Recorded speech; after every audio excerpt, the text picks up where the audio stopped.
간략하게 소개 한번 해주실 수 있을까요? 그렇죠. 그 쉼터에서 일하다 보면 이쪽 뭐 쉼터만이 아닌 요즘에는 그 아동 학대에 대한 부분에 있어서 이런 기사들이 좀 많이 올라오긴 하는데 이거는 작년 기사예요. 이제 그 청소년 기관에서 오래 근무했던 사람을 사례로 해서 만든 건데 그 고등학생 친구가 그 학대를 받은 다음에 쉼터에서 보호를 받고 있다가 아버지는 그 가벼운 형량을 받고 나와가지고 다시 또 이 B양을 다시 만나러 가서 또 다시 학대를 하는 형식이 일어났다는 기사예요. 근데 아이가 아무리 신고를 해도 정황상 학대에 대한 부분이 미비하면 제대로 된 조치나 아니면 제대로 된 보호를 받지 못한 상태로 다시 가정으로 돌아갈 수밖에 없다라는 내용의 기사거든요. 간략하게 얘기하면. 네. 이런 걸 조금 뒷받침하듯이 피해 아동을 위한 쉼터가 있음에도 불구하고 사실 저희가 근무하는 청소년 쉼터에도 작년을 기점으로 아동보호 전문기관에서 연계를 요청하는 상황이 되게 많이 늘어났잖아요. 그래서 이들의 얘기를 들어보면 대부분이 다 이전에 학대를 당했던 경험이 있고 재차 신고를 했고 아이가 가정으로 복귀하는 것을 거부하는 상황이다. 이걸 되게 심심치 않게 듣고 있어서 이런 기사들을 조금 뒷받침할 수 있지 않나라는 생각이 들어요. 그리고 아까 말한 것처럼 뭐 1000명을 보호할 수 있는 그 아동 학대에 있는 쉼터가 있다고는 하지만 이 부분에 있어서 여기에 기간이 나와 있는데 1개월 미만은 한 654명 중에서 247명으로 가장 많았다고 얘기를 해요. 이 부분이 뭐냐면 아이가 가정이랑 멀어지는 게 두려운 거나 아니면 그런 부분에 있어서 가정으로 다시 복귀하는 경우가 훨씬 더 많았다고 얘기가 나오거든요. 그리고 뭐 1개월에서 3개월, 뭐 6개월에서 1년 미만 이런 부분은 그렇게 많진 않아요. 1000명 중에 뭐 10%를 차지할 정도밖에 안 되는 거면 사실 아이들이 제대로 보호를 받고 있나라는 생각이 들 정도라고 생각하거든요, 저는. 이거랑 비슷한 비율을 봤을 때 보호되지 못하고 집으로 돌아가는 비율이 한 84%라고 하더라고요. 다른 기사에서는. 그렇죠. 그러면 10명 중에 8명이 다시 집으로 돌아간다라는 건데 그들이 정말로 뭐 미비하다, 가정학대가 미비해서 가정복귀를 한다 혹은 아이의 요청으로 인해서 가정복귀를 한다라고 했을 때 그 8명이 정말로 안전하게 집에서 보호를 받고 있는 것인가에 대한 의문이 조금 들어요. 그래서 그 이후에 사후 조치는 조금 어떻게 되고 있는지 주기적으로 부모를 향한 교육이라던가 아이와의 조금 개선을 위한 것들이 이루어지고 있는지가 조금 많이 궁금하더라고요. 그 친구들이 다시 이 가정을 이탈했을 때 하는 말들이 나는 어떻게 해서든 집에서 지내보려고 노력을 해봤지만 가정은 바뀐 게 하나도 없다. 그렇죠. 그렇기 때문에 다시 나올 수밖에 없다라고 사실 얘기하는 경우들이 가장 많아서.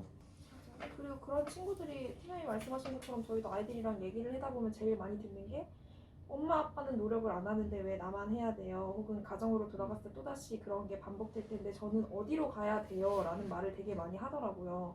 근데 그 어디로가 되게 진짜 힘든 게 아이를 받아줄 수 있다라고 하는 곳이 정말 드물어요.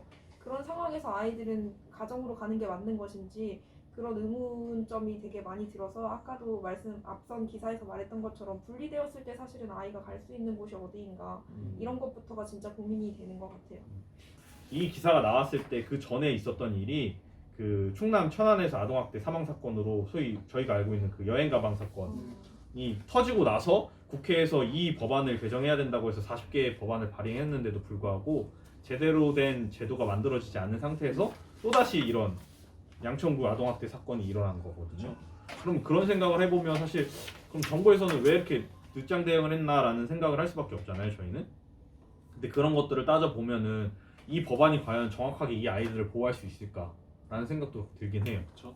네. 그렇기 때문에 지연될 수밖에 없었던 건가? 라는 생각도 하면서 아동보호 전문 기관에서 아무리 나간다고 하더라도 제대로 된 뒤에 뒷받침할 수 있는 보호 기관이 하나도 없으면 뭐 제대로 아이들을 보호하지 못하지 않을까라는 생각을 하거든요. 그래서 뭐 아동 학대가 의심이 되면은 이제 무작정 분리를 시키고 그다음에 뭐 조사가 들어간다고 이제 한다고 하지만 계속 같은 얘기를 반복하는 느낌이긴 한데 그렇게 한다고 해서 그 친구가 온전하게 보호받을 수 있는 시설이 있느냐? 그렇죠. 예, 좀 그런 게 좀 계속 문제가 좀 되고 있는 것 같아요. 그거와 유사하게 이제 우리가 좀 볼 수 있는 게 이제 아동복지법에서 이제 아동 학대 보호받을 수 있는 연령이 그렇죠. 또 이제 뭐 만 18세, 사실 우리나라 19세 이제 거의 고등학교까지의 연령이지만은 사실 이게 뭐 계속 반복적으로 이루어지면은 사실 우리나라 청소년 기본법상에서는 24세까지 청소년으로 보는데 그렇다면은 20세, 21세, 22세 이 친구들도 사실 이러한 비슷한 유형의 문제를 호소하면서 최근에 이제 청소년 쉼터로 많이 유입이 되는데 그렇죠. 그렇다면은 이 아이들은 사실 연령이 지나서 어떻게 보면 이런 보호적인 절차도 없을 뿐더러 사실 이 친구들이 또 가장 애매한 부분이 많죠. 그렇죠. 그렇죠. 어떻게 보면 우리나라에서는 20살이 넘으면 성인으로 보지만은 성인이면서 이 친구들은 청소년인데 어떻게 뭐 이것 또한 청소년임에도 불구하고 사각지대가 또 존재한다는 거. 그거에 대한 문제도 사실 한 번쯤은 거론은 돼야 되지 않나.